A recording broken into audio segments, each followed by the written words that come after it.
Greetings all. Welcome to our today's global webcast for our IHCD learning program.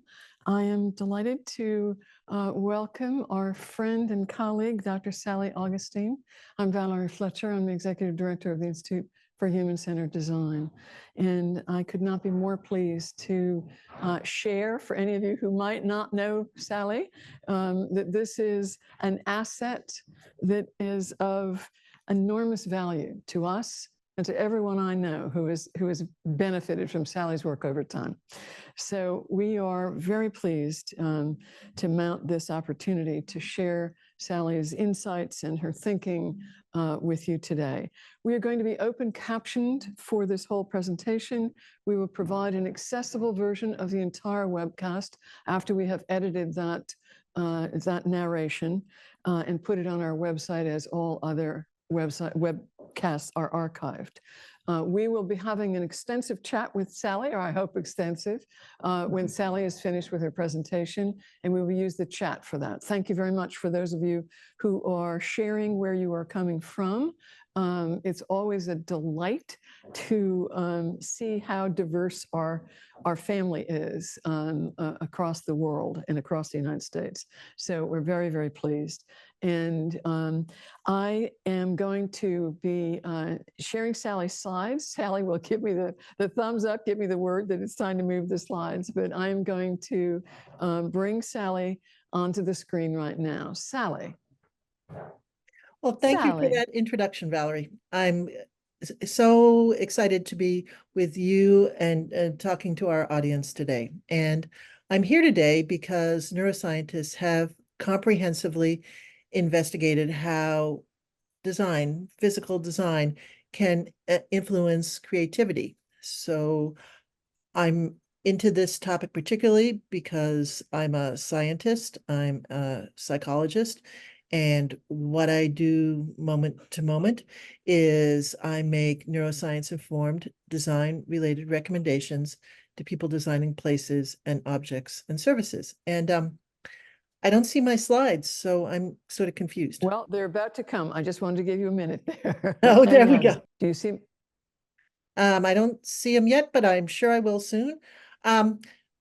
Actually, probably one of the most important things for us to do today is to talk about this slide. This slide is very attention grabbing, and I have to tell you that recently I was in Glasgow in Scotland, and I was just walking down the street, and this wonderful eye was painted on the outside of a building in an alley, and I had to photograph it, and it seemed to lend itself to our session today. So that's the backstory behind the eye. And if we go on to the next slide, I'll talk a little bit about our plan for the day, which we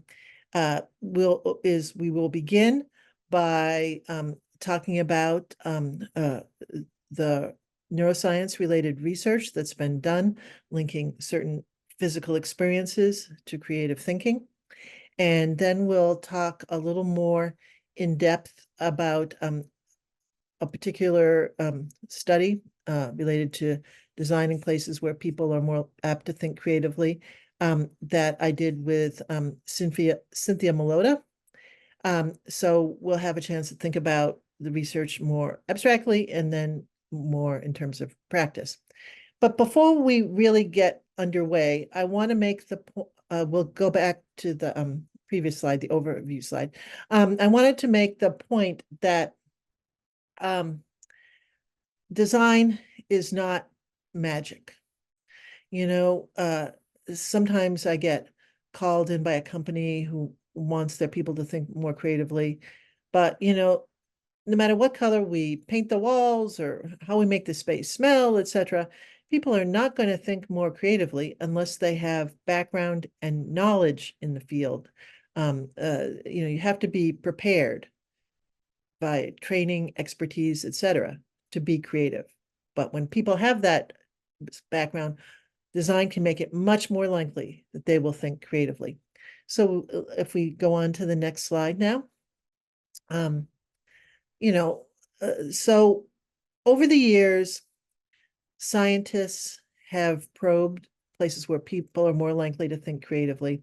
And a lot of their work has been done in, thinking about one aspect of the physical environment at a time, and in the lab. There's some exceptions to that, like there's been some studies that vary both color and presence of plants or whatever, but most studies have been done one factor at a time in a lab. And that's something that Cynthia and I wanted to deal with in our study that I'll get to in a moment. But these studies that have been done generally indicate that when people are in a more positive mood, they're more apt to think creatively. And so undergirding all of what I'll be saying in the minutes to come is a desire to boost people's mood, because compared to people in a neutral mood or people in a negative mood, people in a positive mood are more likely to think creatively. And also something that's a current through what I will say as we go on is that stressors in the physical environment, whether that's a loud random sound that happens every so often, or a temperature that's not quite right, or people talking near you, or something that clashes with the organizational culture, whatever the stressor is, that will degrade creativity as well.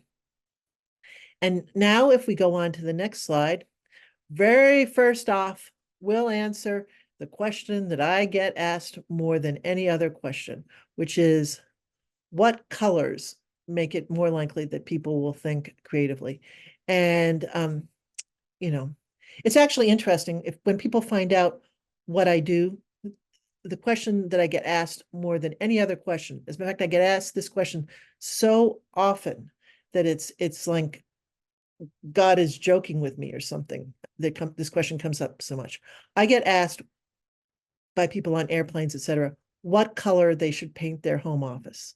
And since creativity is great, no matter what profession you're in, the answer is easy. I can tell them to paint it a shade of green. Study after study has shown that seeing the color green on surfaces, doesn't have to be walls, it could be upholstery, etc. Seeing the color green makes it more likely that people will think creatively. And this probably ties back to our early days as a species, when being around green things meant we had stuff to eat, maybe there were animals for us to kill that were nearby, etc. So that freed up our mind to do some more creative thinking. And this green effect is found even when people see the color very briefly.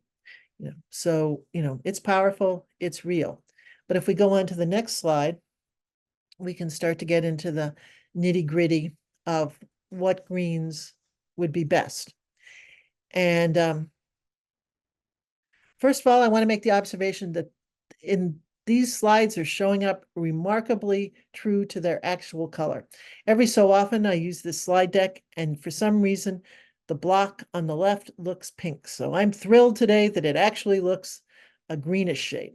So anyway, so when we're thinking about what colors to use in a space where you would like people to think more creatively, you really want to use colors that are less saturated and lighter, like the one to the left, as opposed to more saturated and darker, like the one on the right. So in case things are looking weird on your screen, the color on the left, the one that's the best option, is like a light sage green, a sage green with lots of white mixed into it. And the color on the right, which really isn't so good for creative thinking, is more like an emerald green. And seeing a color like the one on the left, that light sage green, that will put people in a positive, slightly energetic mood, which is great for creative thinking.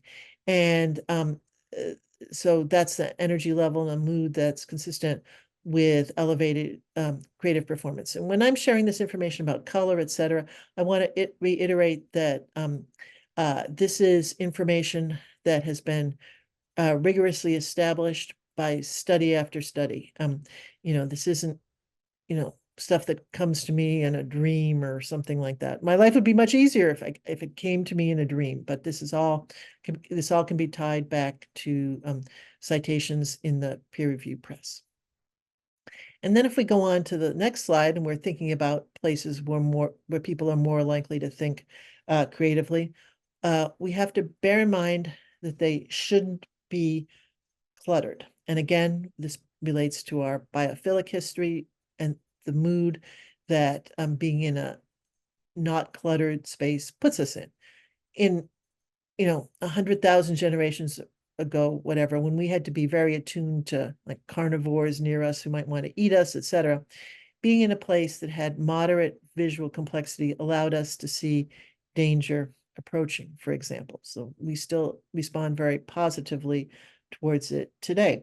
And when we're thinking about visual complexity, we're thinking about things like the number of colors, shapes, patterns present, whether there's any apparent order in how they're placed. That all leads into whether visual complexity is moderate or not. And, there is actually a really gnarly, awful equation that you can plug all sorts of factors into and determine level of visual complexity. And nobody in my world uses that equation once their dissertation committee signs off on their dissertation. It never gets used again. What people do is, if we go on to the next slide, people compare the form of a space they want to assess with a residential environment designed by Frank Lloyd Wright, because as it turns out, when you do the math, a residential interior designed by Frank Lloyd Wright, like the one shown here, has moderate visual complexity. So this is your objective. And you can see, there's multiple colors here, multiple patterns, etc. So the goal is not to create a stark space. A stark space is just as bad for our stress levels and creativity as one, that's filled with, all sorts of clutter. You want to go for this sort of moderate effect as you see in this image. And it may sound sort of preposterous when I say, look at an image like this interior by Frank Lloyd Wright, and then look around you and compare the number of colors, shapes, patterns, whatever, where you are to what's in this image. That may sound impossible to do, but when you actually give it a shot, you find out that comparing to an image with known visual complexity, it works like a charm. This is how you can reliably determine visual complexity, and you want moderate levels for places where people are more likely to think creatively, when you're trying to encourage people to think creatively. And then if we go on, we'll start to talk about some other visual aspects of a space. Being around natural light is almost magical for humans.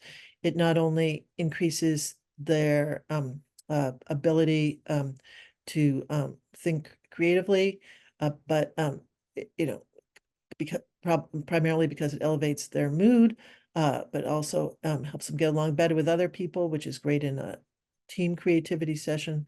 So natural light is always a plus here, but you want to make sure that natural light is glare free.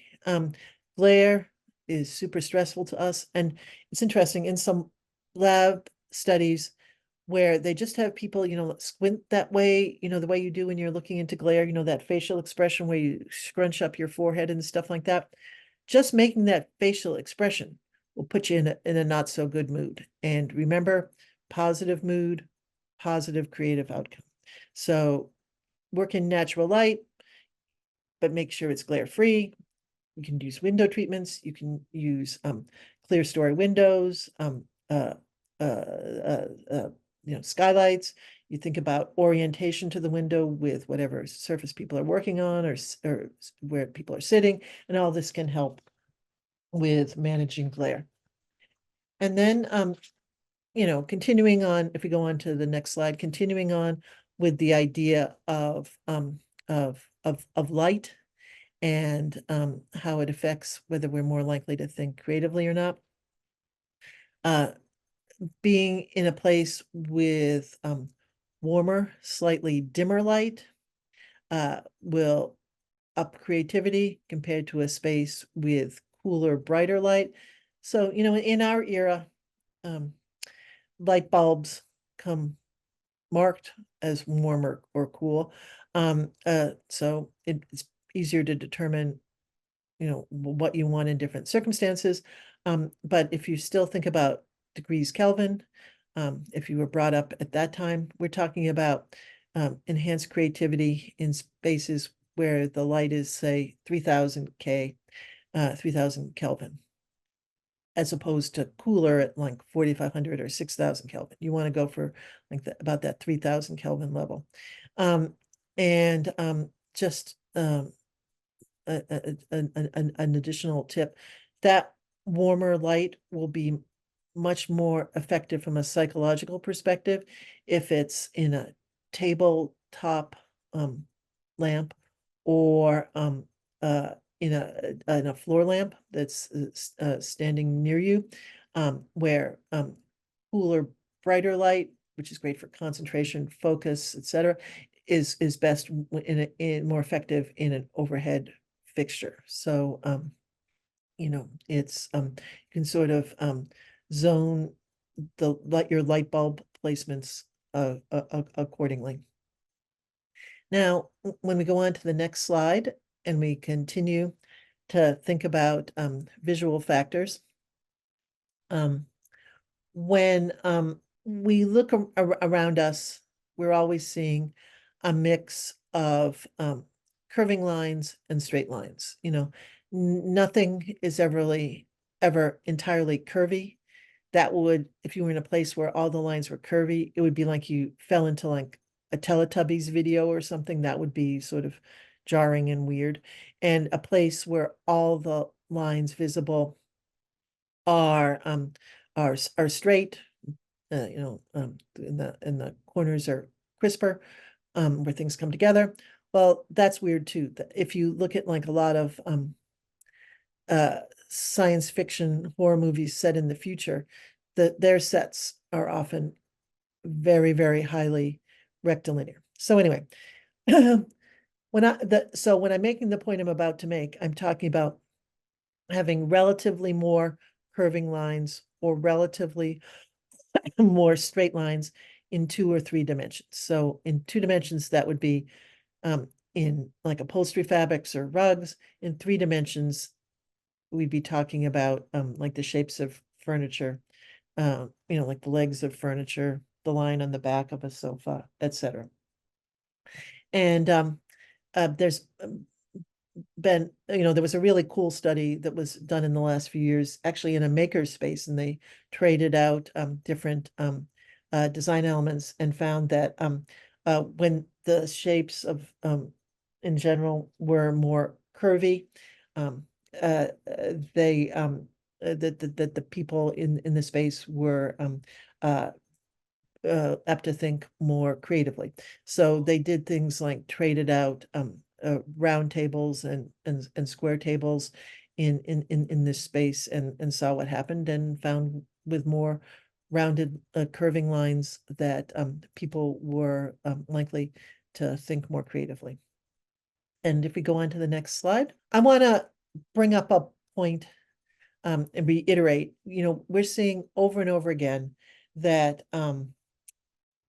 our brains are still rooted in our primordial past, and things that elevated our mood in the past, gave us time for creative thinking in the past, etc., continue to boost our creativity today. And for anybody who's interested, this is a photo of an area in Scotland called Scarabray, and it's an ancient settlement whose ruins came to light by chance, and it was built in the Neolithic period, about 3000 BC.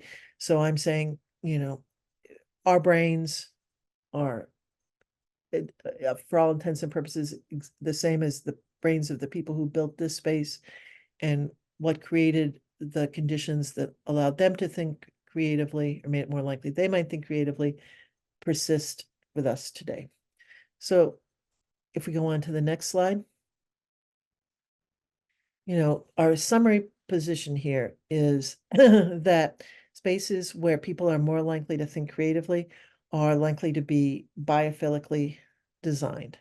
And, that means things like there's visible wood grain, that visible wood grain has been directly linked to enhanced creativity as well as lower stress levels. And I keep saying visible wood grain here because long ago there were I was telling somebody to put in wood, because it would for various reasons, and they very carefully installed the wood and then painted it white so you couldn't see the grain. So, I just I'm reiterating to the point of nausea that you want, after you install this wood, you want to be able to see the grain. And, you never want more than about half the surfaces in a wood, in a room to be wooden anyway, because uh, you lose the effect when you go over about 50% of the surfaces. But, using other natural materials is a plus, particularly ones that develop a patina over time, like copper, or that age gracefully, like leather.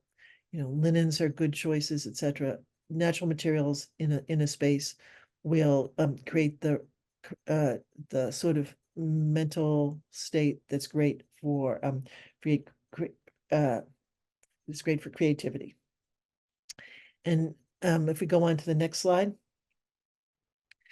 biophilic design is often linked to having plants in a space. As a matter of fact, in the old days, people used to think biophilic design was just about plants, but now we know there's much more to it. And the green leafy plants that will boost creativity are like those shown in towards the back of this image, like cactuses and all.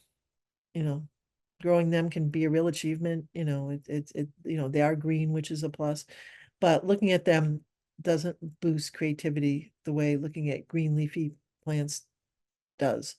And you want about one or two plants that are a few feet tall in view in any sight line across a space where you want people to think more creatively. You don't want more plants because that ups the visual complexity, and we've talked about that a few moments ago. Something that's really popular now are green walls, and we found that for psychological benefit from the green wall, you really want a green wall that's about 1 meter by 2 meters. At those dimensions, our brain seems to treat it in the same way as a single plant, and it doesn't get overpowering from a visual complexity level and can still elevate creativity. So if we go on to the next slide, we continue to think about visual effects that increase creativity or make creativity more likely. So, nature views, whether those are through a window or in art, whether they're still or moving, they're great for enhancing creative performance, particularly scenes that are reminiscent of a meadow on a lovely spring day. That would be a sort of deciduous type of meadow on a lovely spring day. If you're wondering what's best, you can think of that, but there are other alternatives.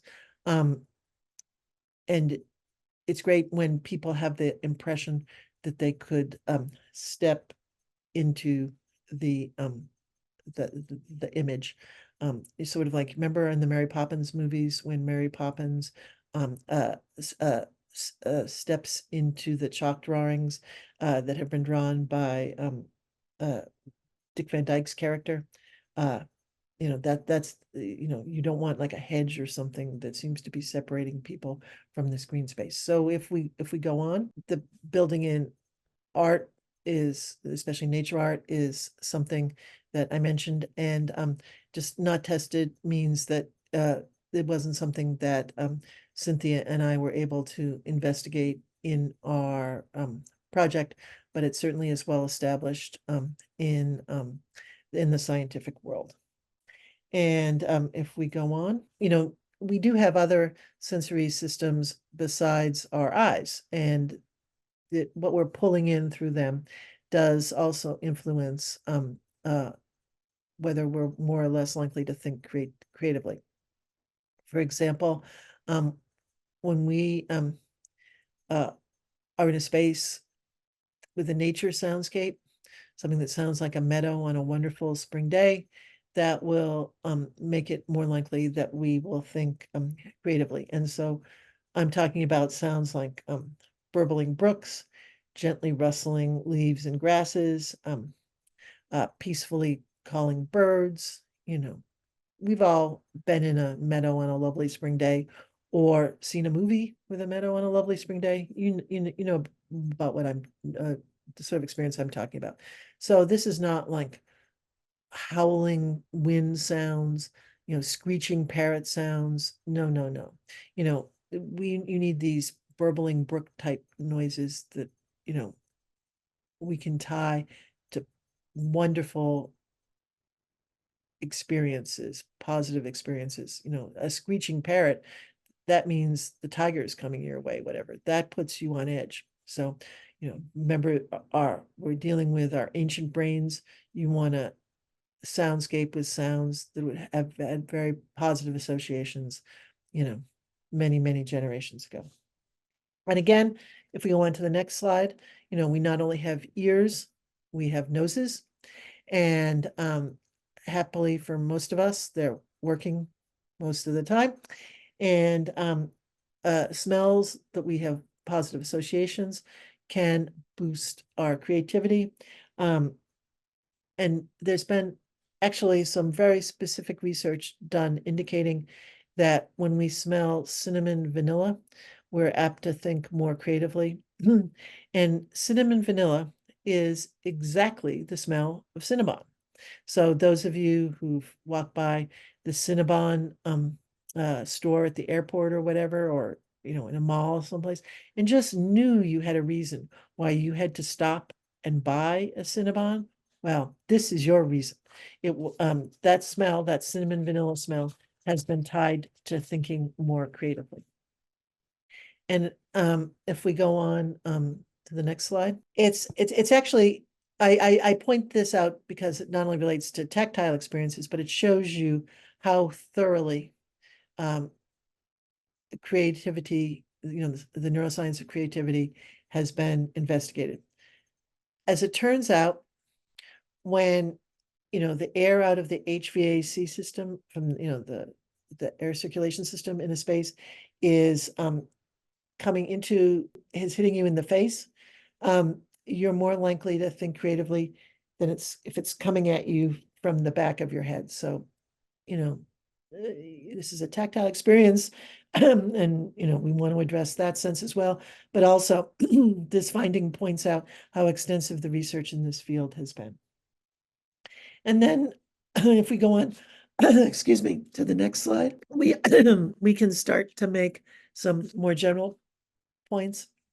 It's very important for creative thinking for there to be as few distractions as possible, audio, visual, otherwise.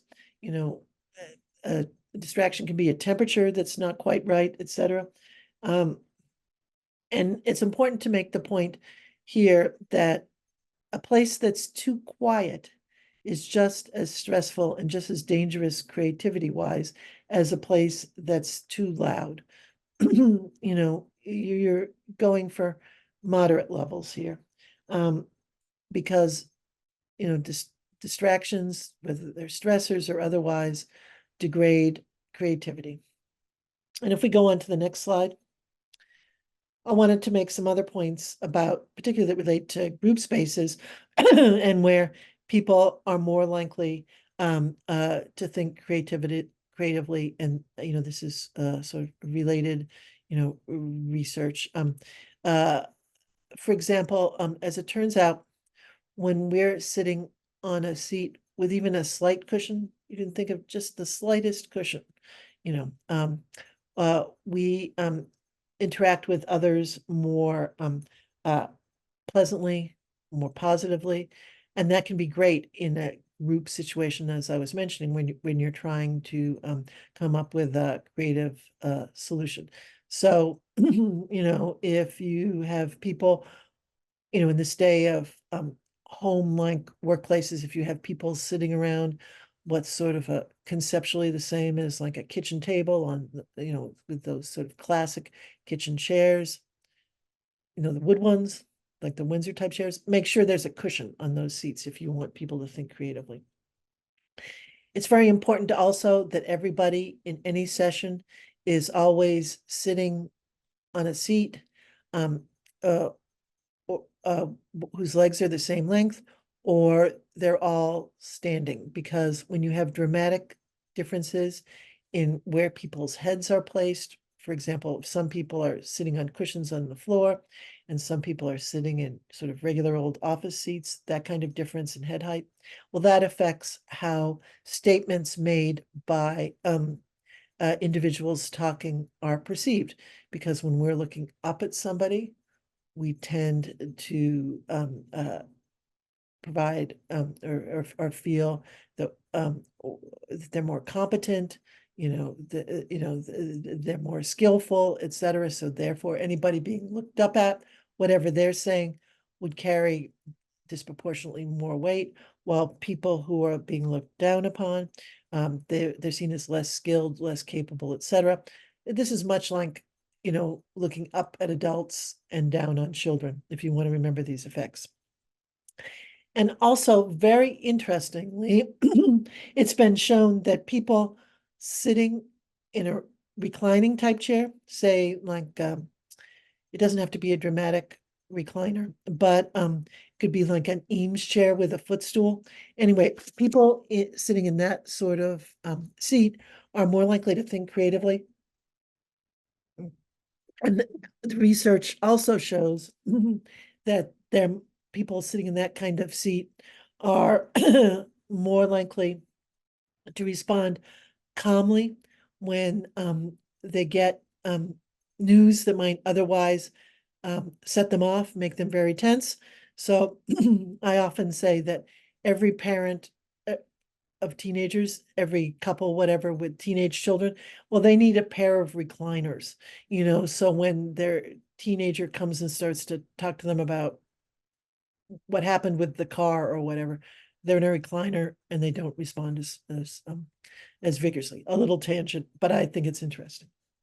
So anyway, if we go on to the next slide, it's also important that any sort of place where you wish people to think more creatively, where you want to encourage creative thinking, allows privacy and personalization. These are basic human needs that relate to control of the situation.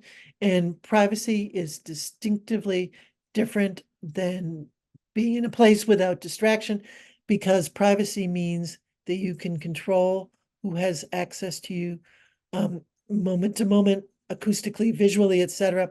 And being distraction free just means that there aren't any distracting sounds or noises at any moment, but that doesn't necessarily relate to user control. And this privacy and personalization is important at both the individual and the team level. So teams need to be able to personalize team rooms, and teams in an open office type setting, or even an activity-based working setting, need a team room, team area that belongs just to them, for them to be as creative as possible.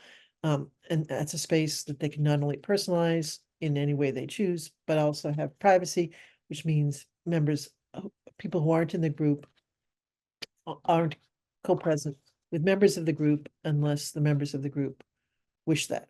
And if we go on to the next slide, if we think about providing options for use, this is just reiterating my previous point about control, and being able to customize for use.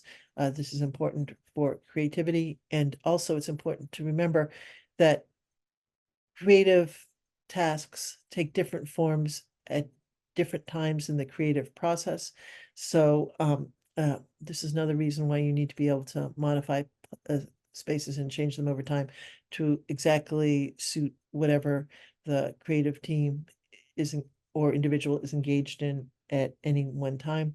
And when we're talking about options, it's important that you curate the options that you provide to people so they're not overwhelmed by them. And it turns out a comfortable level of choices is, say, 4 to 5. So if you're thinking about, say, lighting systems in a conference room that will be used by, for brainstorming or something like that, you want 4 to 5 presets in those lights. A setting for this sort of task or that sort of task or mood, whatever. You don't want dials that allow users to change through all possible colors of light and intensities of light. That gets overpowering. You want presets. You want to provide people with 4 or 5 options, and options that are tuned to the probable use of the space. And if we go on, it's also important that those spaces be well proportioned. Research has shown, for example, that they need to feel appropriately spacious, which will depend on the situation, and also have ceilings that are, say, 10 feet or so tall. 10, 11 feet is great for creativity, it seems. The ceilings of that height have generally been linked to enhanced creative performance. So if we go on,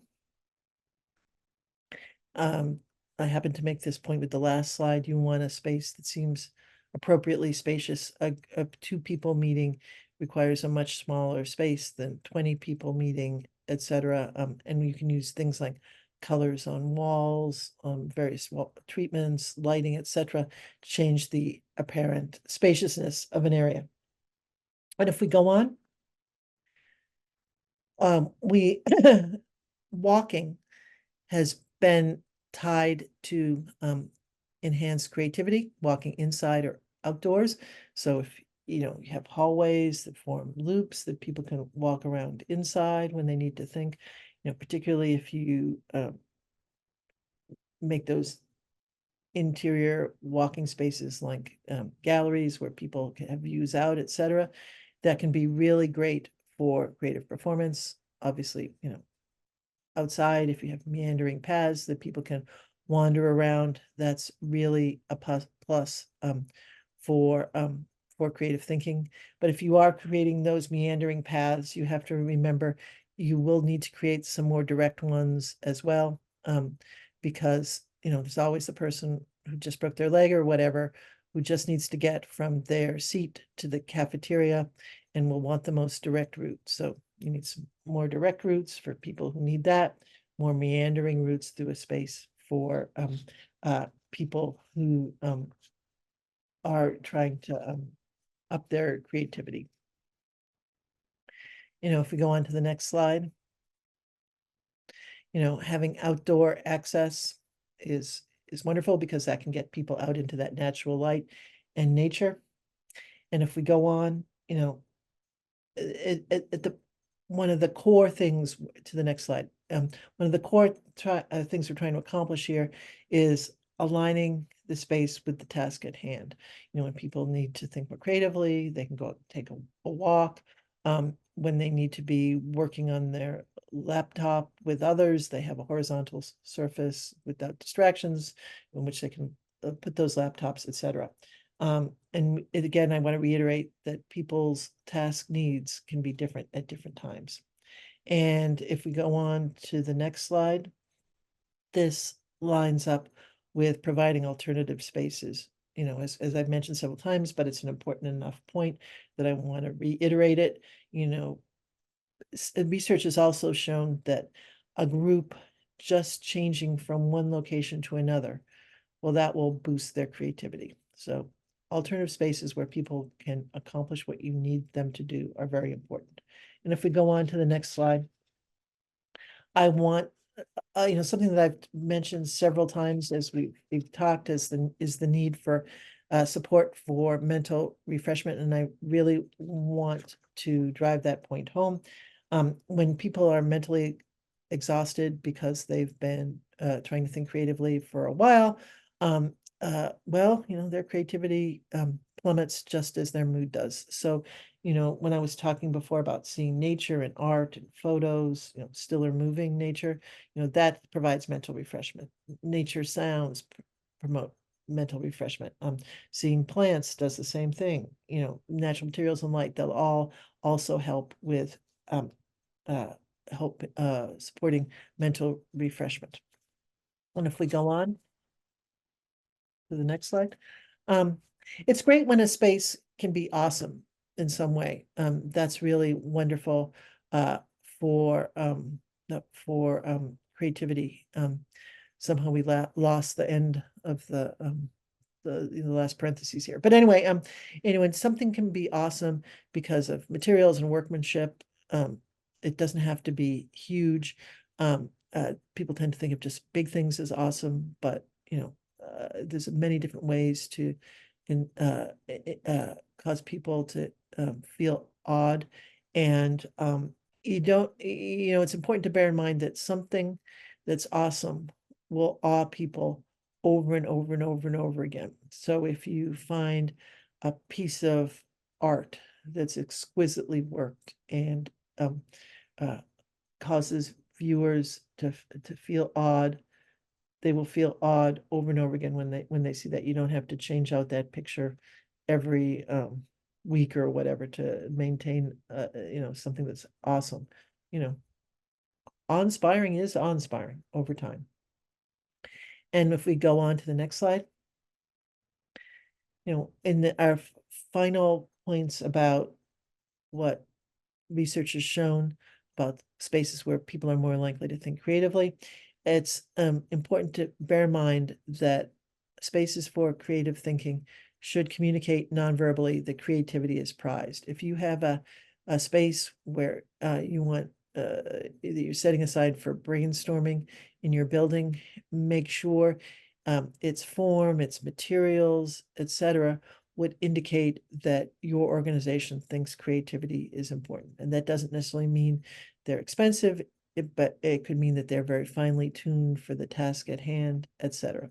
Because when we go on to the next slide, we see that what we're really into here is creating spaces that make us feel good. And this gets back to the very first slide that or one of the very first slides that we talked about. Positive mood is key here. And if we go on to the next slide, I just wanted to provide this example as this is be a place where people would be likely to think creatively. You see natural materials, plants, curving shapes, etc. So all this is readily achievable.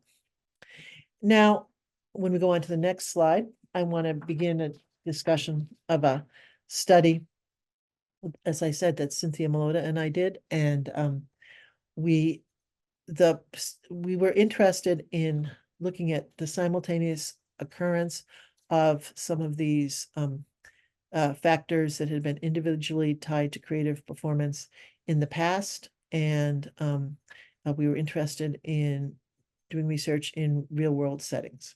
So we intended to do this, to have people do this study in company-owned workplaces, but then COVID hit, and people were working from home for extended periods of time. So we ended up changing the protocol a little bit after we initially conceptualized this study. But the plan was pretty straightforward.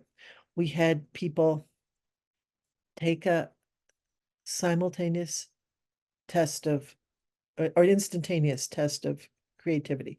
So that means we tested people's creativity at a very particular instant in time. We didn't test to see if they were generally creative thinkers or anything like that. We gave them some very specific questions that could be machine graded, and that all related to their how creatively they were thinking at any particular instant. And then we asked them multiple choice questions that collected information about where they were answering these questions. So we'd have a creativity score for a particular instant and know what the physical location was where that score was generated. And the whole process took about 10 minutes. So, and it allowed us to, as we go on to the next slide, it allowed us to ask people at the moment when they were doing the creativity test, like what the visual complexity was where they were, what the lighting was like, etc. Now, a lot of these things that we probed, these environmental factors that we probed, required some clever questioning on our part, because, can't really ask people how visually complex is the place where you did the answer the creativity test questions a moment ago. Who know, they don't, people don't know how to necessarily assess the visual complexity of where they are. So we had to come up with some nifty new questions. For example, and all these nifty new questions that we came up with, we thoroughly tested to make sure they were collecting the information that we intended for them to collect. So, we wrote them and then we tested them in rigorous ways that scientists like to do that. So to find out how visually complex the space was, we said we had this question that was basically like, the space you were where you are was a 6-foot Christmas tree. Would it have 12 bulbs on it, 36 bulbs on it, or over 100 bulbs on it? And people could do it. They could think about the space they were in and what kind of Christmas tree it would be, and that got us our visual complexity information. We had to, when we asked people about color of light, we couldn't just say, is it warm light or cool light? We talked to them about things like, we gave them examples like warm light comes from a campfire, cool light comes from the moon, which, what's your space more, more like. And anyway, so again, we asked these questions, and all of which were tested beforehand, and we ended up with 70 completed surveys, and we compared locations of people who scored the best on the creativity test and the scores of people who didn't do so well on the creativity test. So we looked at the top quarter and the bottom quarter and looked for differences in what was in place. And if we go on to the next slide, we did get a lot of the results that we expected in terms of view plants, wood grain being present, and natural lighting, nature sounds, often through windows that could be opened, the surface colors, in terms of saturation and lightness, comfortable levels of control, and sort of tallish ceilings. And we also, just as an aside, found an interesting relationship when the people that had the best views of nature tended to have fewer plants in their offices, basically their home offices, because of when we were collecting this information, which sort of makes sense. If you're looking out at all sorts of nature, you may not feel the need for plants around you. So anyway, that's an aside to what we learned. And then if you go on to the next slide, first of all, I need to make the point that, all those things that I said have been linked to creativity, weren't necessarily tested, as was made clear on that one slide that we saw, because we had only 10 minutes that we used to collect information from people, and but in terms of unexpected results, we did find some things like that we didn't expect, like there were moderate levels of visual complexity among both the high and the low scorers, which could have been because people were working from home and generally keeping their offices sort of neat anyway, so they wouldn't be overpowered by clutter. But anyway, so we didn't see a difference in visual complexity as we might have thought based on the previous research. And interestingly, we found that there was more natural light in the spaces used by the lowest scorers, but that natural, because of the way the questions were structured, it could be that natural light was accompanied by glare, and that might explain that unexpected result. But if we go on to the next slide, we've generated some real world information that designers can use in conjunction with the more general research on places where people are more likely to think creatively that I was speaking about a few moments ago.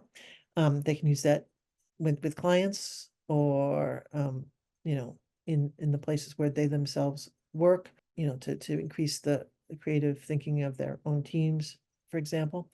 And Cynthia and I are looking for ways to expand, to do additional research, coupling this instantaneous test of creativity with the questions about the places where people are actually taking the creativity test.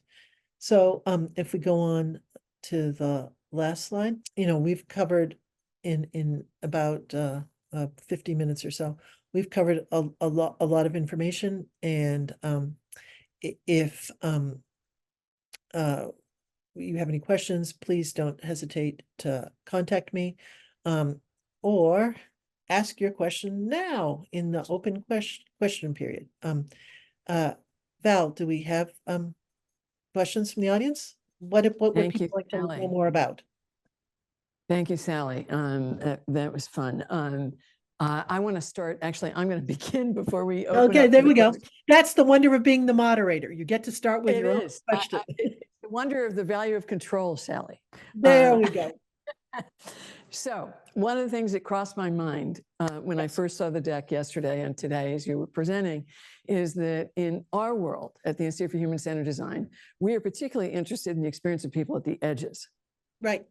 People with lived experience of a physical or mental difference from that crowd in the middle. Right. And it is our goal always to figure out how to come up with design solutions that work for the edges in order to work better for everybody. But one of the things I realize, in the same kind of worry I have about AI, is that research is often not looking at the edges to find out what works. One of the examples is the height of people in a room where people are brainstorming together. And of course, and how it should be similar. Yeah. Well, and we know a lot of people who are people of short stature and people who use chairs or scooters. And obviously, they don't want to be diminished by a perception that you have to look up to see the person with authority. Right. And I would like to just elaborate on that point a little bit. Please. As someone who's 6'2", I, of course, love the idea of people looking up to me. But as it turns out, the difference in head heights that would be experienced by people of any stature sitting in the same sort of chair are not enough to throw off this dynamic. You'll have some heights that are slightly higher and slightly lower, but the chin angles aren't dramatic enough to make a real meaningful difference in how information presented is perceived.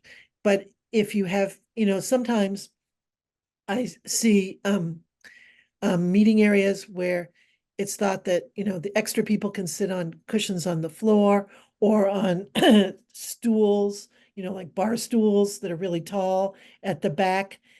That differential is enough to throw off interactions, between the person sitting on the floor and the person who's in the chair, or someone who's sitting in a regular chair and someone on a bar stool.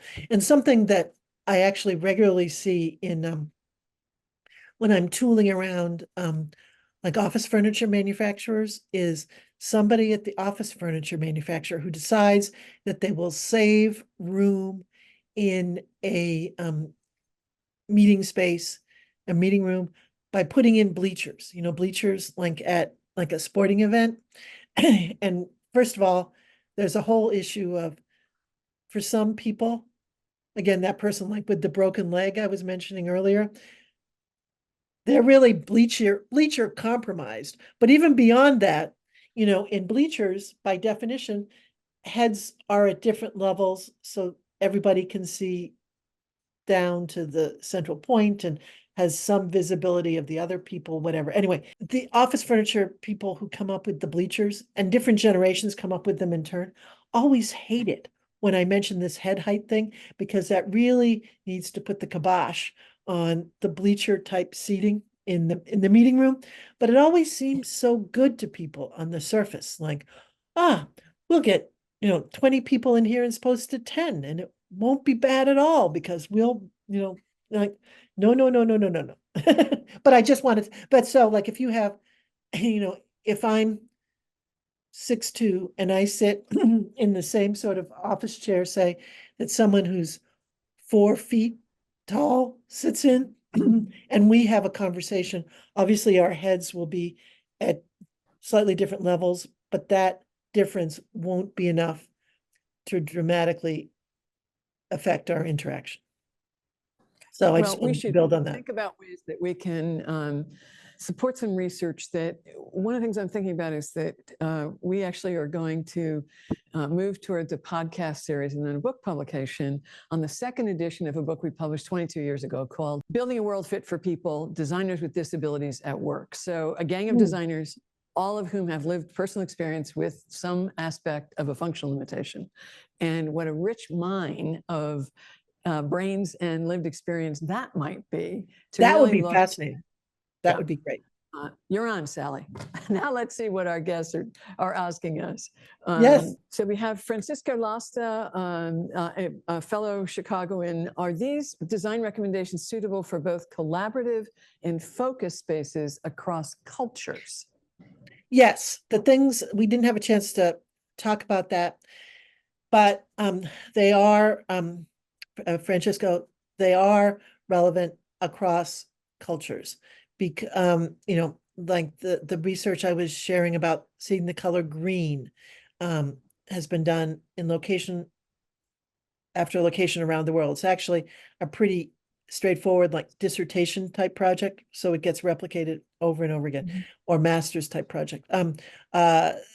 Seeing nature has been worked with, around the world. The visual complexity stuff comes up over and over again around the world. So you do see, you can do this in Buenos Aires or London, and you'll create spaces where people are more likely to think creatively. And you might have some very slight differences, like I was mentioning scents and the cinnamon vanilla, while other scents that will boost creativity might be a little more local, like linked to the smell of a holiday food, for example. But those variations on the whole from one place to another are very minor in terms of the major sensory experiences, like color, complexity, this chair height stuff, all that the major findings are completely consistent.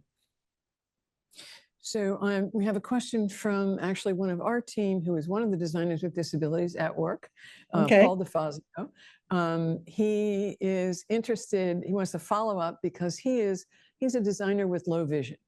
So hues and light are a different experience for him. He's a very creative guy, but he can't use some of the assets that you described from the research. So he's actually talking about how sometimes light makes it more difficult to work because daylight can really be intrusive to him. Right. And he does a lot of creative work in softer light. Sure. And he's saying the specific kinds of creativity that he's particularly invested in have to do with troubleshooting, adapting, problem solving. And it's an interesting, of course, Right. predictable need for people who are solving the problems of being not typical. And Right. they're constantly grappling with what design can do. So Right. what's your answer to Paul? And Paul, in terms of uh being atypical, not typical in one way or another, it's very really important to think about the overriding point I was making towards the end about making sure that the space aligns with people's tasks at hand, and within any particular task or any particular sensory experience, the relationships that I talked about would be relevant. So among the lighting colors, say, that uh, are assist you, Frank, as you're doing tasks, warmer ones in that range are more likely to boost your creativity than the cooler ones in that range. So, an overriding point here is alignment with the task. And then we can think about um, uh, uh, relating to particular capabilities or challenges, but the same general points will hold. Sally, one of the things that also was going through my mind as I watched you present and listened to you present and saw the deck is work that you and I have talked a lot about, which has to do with the rising proportion of people who are under an umbrella that says neurodiversity, and that is especially true in the United States. Right. So that we are looking at a continuum of conditions about brains that work differently, Right. from dyslexia and dyscalculia to ADD and ADHD Oh, to sure. autism spectrum disorder. And we know that the built environment is an enormously important aspect of people's experience and their ability to live the lives they choose. Right. And you've had a lot of research design connections that have dealt with this issue over a number of years now. And this has been a really valuable resource for all of us who are trying to do better by this group of people rising in prevalence. Tell us about that work, because that is absolutely about an intersection of human experience and neuroscience. So play that out a bit for us. Right, sure. There's a tremendous range of differences in processing sensory information. And it's important to recognize those differences and respect them and act accordingly by providing options in spaces and also control. We were talking about options and control a moment ago as well.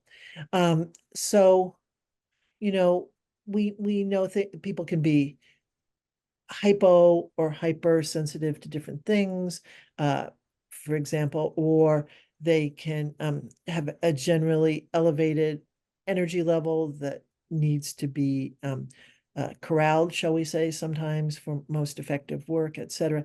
And we can use design to make positive conditions more likely.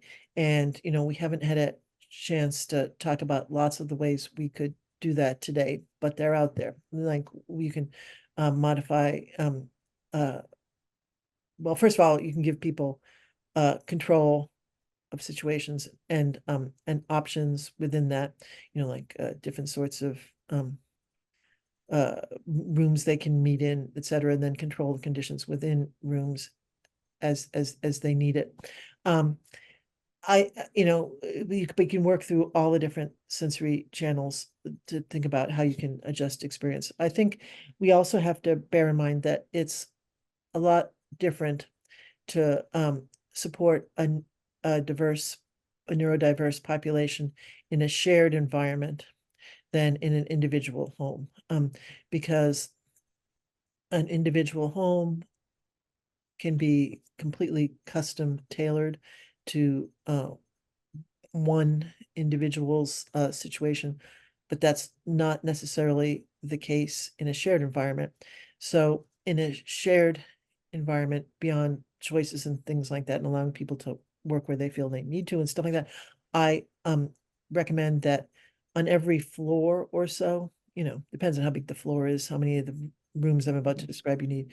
But every floor or so, you have a space that's very well acoustically and visually shielded, where people who are neurodiverse, who've had an experience that sort of uh, uh, gets them out of kilter, if you will, with productive performance, can go and reestablish a positive situation for themselves. And I want these rooms to be available to all workers because, even those who are not diverse sometimes need to be able to go to a place with excellent shielding to, finish up that report really quickly or whatever. And when the entire population has access to these spaces, any sort of stigma that might linger in any organization evaporates, because who knows why somebody's going into one of these rooms. But with the acoustic and visual shielding, people can do whatever they need to get themselves sort of back together. And I don't think these spaces should be reservable either, because they need to be spontaneously available to people, and you need multiples Mm. so that if someone needs one and space is full, they can go to the floor above or whatever, where they know there's another exactly the same room, and get themselves back together. And let me give you an example. I know somebody who has ADHD, and he's an adult and he takes medication, but sometimes still he feels just a little too revved up to really do his best work. And in some buildings where he's worked, he's like done things like walked in up and down stairs when he's uh, feels this way, because that helps him burn off excess energy. But Mm. sometimes there aren't stairs or aren't enough stairs. Um, and then what he likes to do to sort of get himself, back into a productive, sort of useful, positive frame of mind, is he'll run in place, Mm. for a minute, 2 minutes, however long it takes, depending on the situation. Well, in a usual workplace environment, if somebody sees you running in place, I mean, that requires a long discussion afterwards to explain what you're up to. But if he could retreat to one of these sort of recalibration pods or whatever, when he feels just a little too antsy, shall we say, whatever, he could, since it would have good visual and acoustic shielding, he could go in, close the door, run in place for, I don't know, a minute, 2 minutes, whatever it takes that moment, sort of fix his hair, open the door again, and head back out without having to explain anything. So, also, I think it's very important to recognize that people in the workplace have been to school and taken classes over time. So they have had the experience of being a little out of alignment with the world around them. And people in the workforce generally have learned what they need to do themselves to get themselves back to this ideal state, and or idealized state. And this sort of room with acoustic and visual shielding can accomplish that. Like this person I'm talking to you about with ADHD, he's learned to just do something really that requires a lot of energy to dispel his extra energy. Then he can go back to his engineering work and succeed. Like he's learned that because he's been to classes over time. Not classes in terms of how to be neurodiverse. I mean, just like he's gone to college, so he's had to sit in different lecture rooms and things like that, and he's learned what he can do to make himself um, to lead to living the life that he wants to live. Like he wants to live as a successful engineer. He's learned what he needs to do from time to time to be a successful engineer. He's learned that because he's um, been to school and had to figure out what's required. So if you're creating a school for people who are 4 or 5 years old who haven't learned whatever their personal mechanisms are yet, that's a very different situation than in so many ways than working with somebody who's 45 years old, has a college degree, has been working for what, 20 years, whatever, and has some idea how to what he needs to do to succeed in a world with many where many people are not neurodiverse. Thank you, Sally. And I want to just make one point to that, and then I found that instead of going to chat, people have gone to the Q&A. So I found Oh, a little treasure trove of questions. okay, But one sure, sure. point I want to make about the workforce is that one of our priorities with our clients is always to get them to understand that the number of people who will disclose a disability is a tiny proportion Right, of the exactly. whole. And that has Definitely. become more extreme in recent years, particularly since COVID, where we have a much younger cohort of employees who don't disclose and have non-apparent conditions. And thus, we need to make these solutions normalized, that everyone has these options. So just making that point. Right, and that's why I say, like it's a non-reservable room that anybody can use, like everybody has the moment where like it's due in 20 minutes, whatever it is, and you must finish it, whatever it is. So there All you right, so go. now we're going to go to people who found their way to Q&A, and I missed them because I was looking in chat. Do our Okay. brains distinguish between synthetic and natural versions of creativity boosting scents? No. Um, if you as long as it, for example, smells like cinnamon, vanilla, which has been directly linked to creativity, um, it will boost your creativity. Sometimes the issue here is the artificial really doesn't match the real. So it looks like they're not working in the same way. But like also this comes up with plants. If uh, green leafy plants do all sorts of great things for us, as I was talking about. Um, Green and leafy being the key descriptors there. Now, sometimes it's really hard to keep green leafy plants alive. Like if I mean, this comes up actually on spaceships where it's a challenge, to have green leafy plants, or some people have to work underground or in highly shielded spaces because like they're medical technicians or whatever. Well, it turns out the studies show that if you uh, bring in a really good artificial plant, a really good fake plant, seeing those shapes, the colors, etc., the gradations in the colors, will have that good fake will affect you exactly the same way psychologically as the real one. And so, like remember that Supreme Court judgment about pornography, where some judge said he knew pornography when he saw it, but like he didn't want to, spell out exactly what all it was. Um, when you see a good fake or experience it, like something that's a good enough fake. So you have to like go over and like touch it to see if it's real or whatever. Great. That'll be perfect for you from a psychological perspective.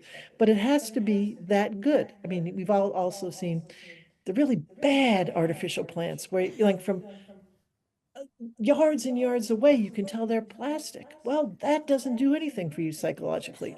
That's good.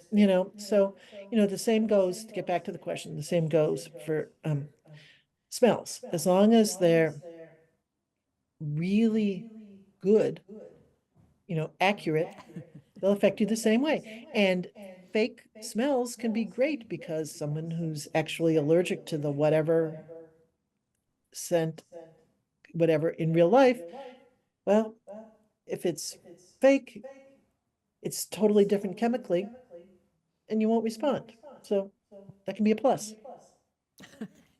Sally, our friend Dr. Nat Hosono in Tokyo, a faithful member of the IHCD family, is asking a question that is very commonly asked in Japan, where there is a very intense interest in color blindness.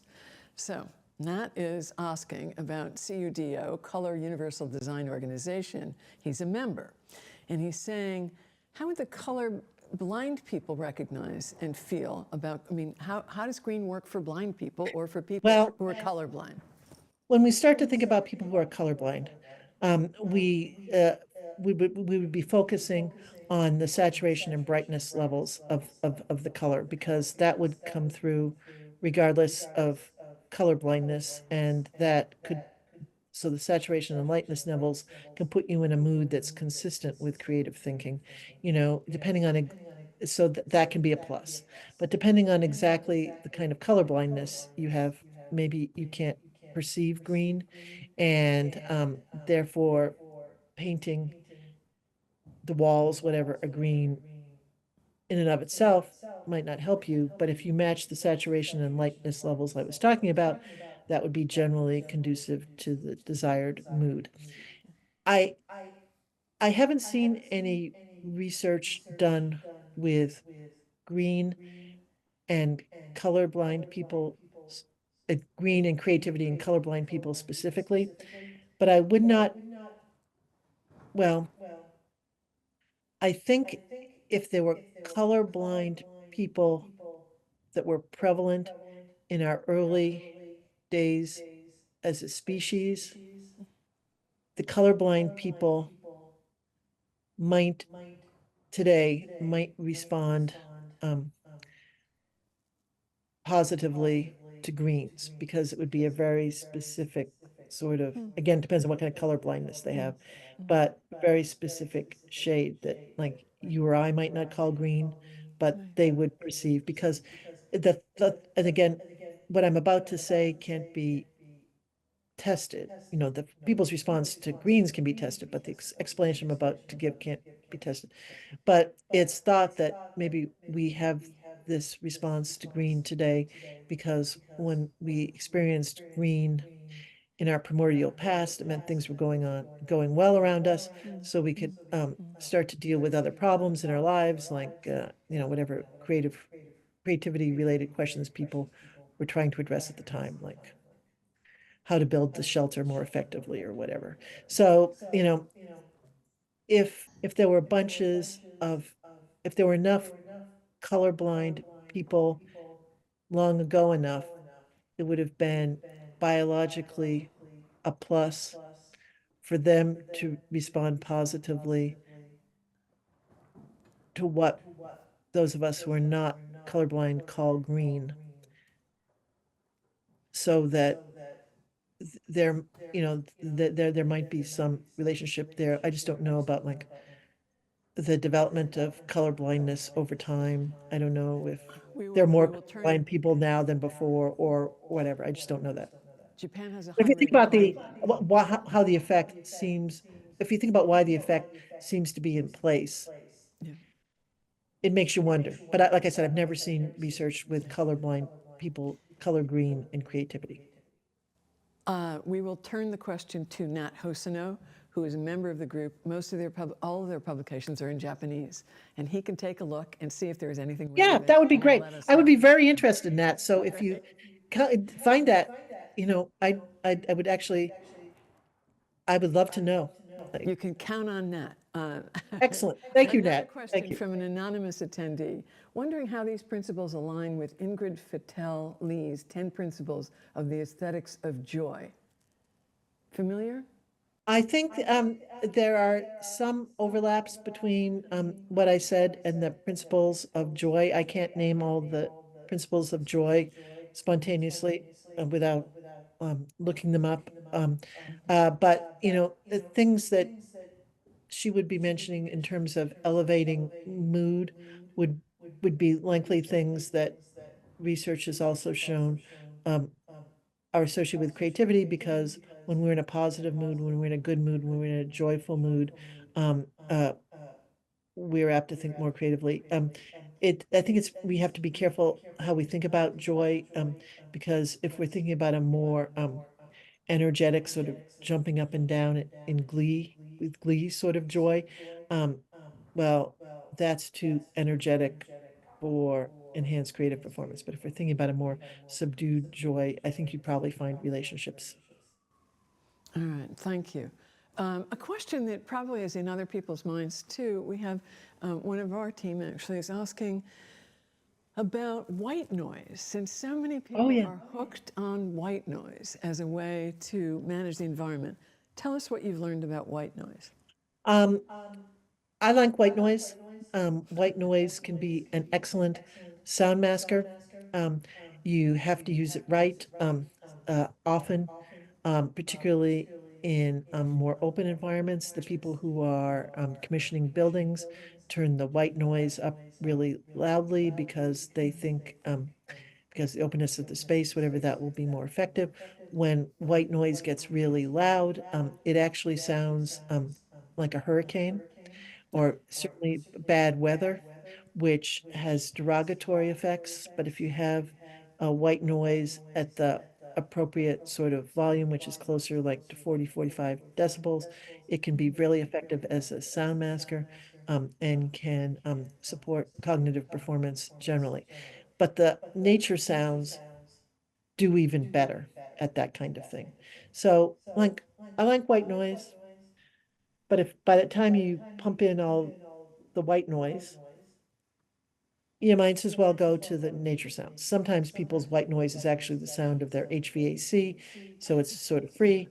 Um, but like if you're going to actually use official white noise, you might as well use nature sounds. Because when you're playing the nature sounds, you're playing them very softly, because people hate to feel manipulated, right? So if people walk into the office window one day, and first of all, they can have the negative effect, experience of wondering where the bird is. Like, where's the bird in here? Why do I hear, like, you don't want that effect.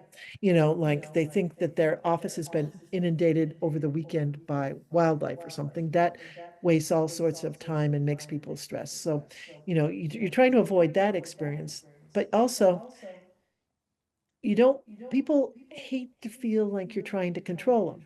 So if they walk in, it's loud white noise. Once they learn that there's not like a bird loose in the building, if it's really loud, they'll start to think, what are they up to? Why does it sound like this today?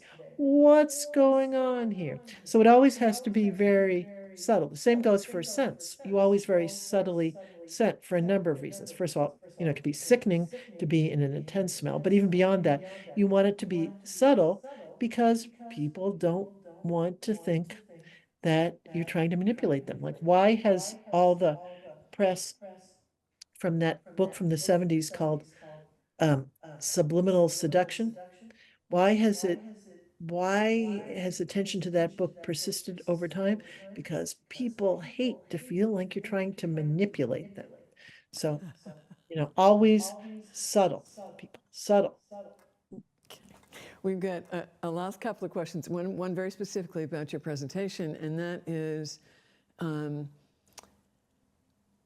what were you using as a measure to define creativity in the research you talked about? Right. The researchers uh, that, well, my instantaneous test of creativity was by, gosh, um, uh, Green et al. In 2017, if that's the specific question. But I'm, when other researchers have been researching creativity, they've been, and the studies I've talked about have generally used a study that relates to, or a protocol that relates to like generating novel ideas or novel information or something like that, as differentiated from innovation, which is more new ways of implementing something that's been previously developed. So different researchers, like on the color green and um, uh, wood or whatever, might have used slightly different definitions, but it always ties somehow back to doing something from de novo in a new way, in a different way, new thinking, new acting. It could Thank be you. dance, it could be painting, it could be arithmetic, or calculus type stuff, but And a the new age way. range of those participants was the second part of this question. Excuse me, Age what? range, age range of the Oh, it's participants in been the done, study. these sorts of studies have been done with people of all different ages. Because you have pools of respondents of different ages. You've got college students who are sort of mid-range, you have older people who often are retired, who like to participate in studies, so they're not hard to round up. And younger kids, um, they require more like IRB type approvals and stuff like that, to work with, but they're captive in like elementary schools. So like they can be asked questions once you get the appropriate approvals. So, this gets tested across the range. All right. And a last question, is any of the research or data published or available for references? This is a chance for us to promote design Right. research Well, all of the publications. different things that I've been talking about come from the peer-reviewed press. That's why I can feel so confident talking about them.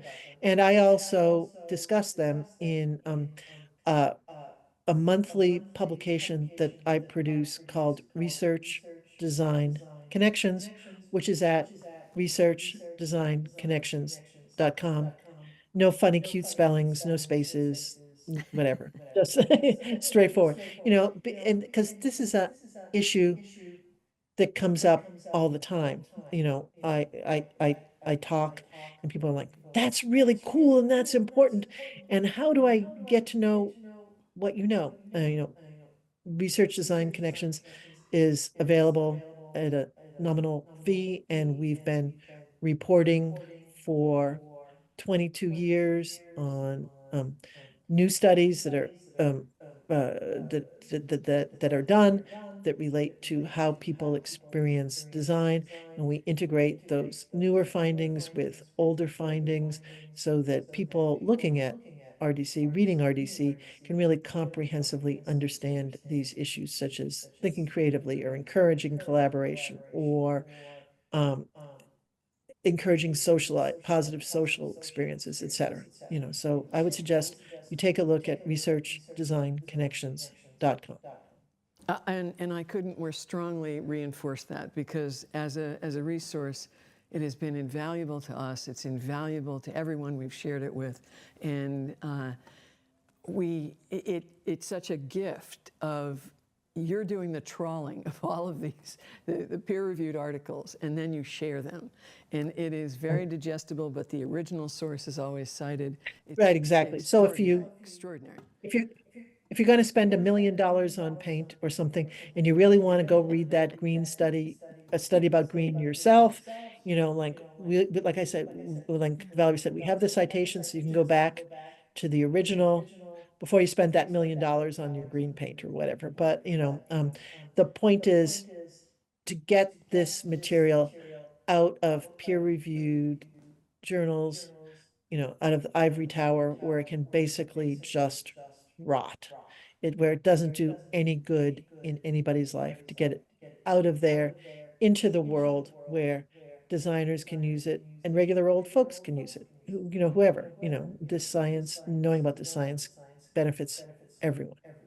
And it's extremely expansive. This is not a skimpy resource. This is a very, very generous resource. So please do that. And I think one of the things that's been really important, Sally, as you've dug year after year into neuroscience and what neuroscience is telling us, part of what is so heartening is that we have in being avid readers of RDC, is that we have a higher sense or a more comprehensive and reliable sense of what are we designing for? What are the outcomes that matter for Right. people's lives. And having that evidence is an extraordinary aspect of suasion for clients that this Oh, yeah, really yeah.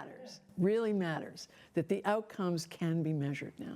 So my Right. friend, And people take confidence in the fact that it's scientifically derived. Like I was joking about things coming to me in dreams at night, whatever. Like you can be assured that nothing in RDC comes to me in a dream at night. Like somebody somewhere has actually tested whatever idea we're sharing, and they've done so in a rigorous way. So you can take it to your own life, your own projects, whatever you're doing with confidence to know that you will have the same experience that the researcher had. So Sally, I can't thank you enough. I look forward thank to you. many happy years of working more collaboratively. Yes, and as do I. All right. No, thank you. Be well. I would like to thank the audience for their time, and I hope everybody has a good rest of their day. Thank you. Oh, thank And you. remember, we will have a copy of this. The full webcast will be on our website within the next 2 weeks. Thanks all. Really appreciate it. Have a good day.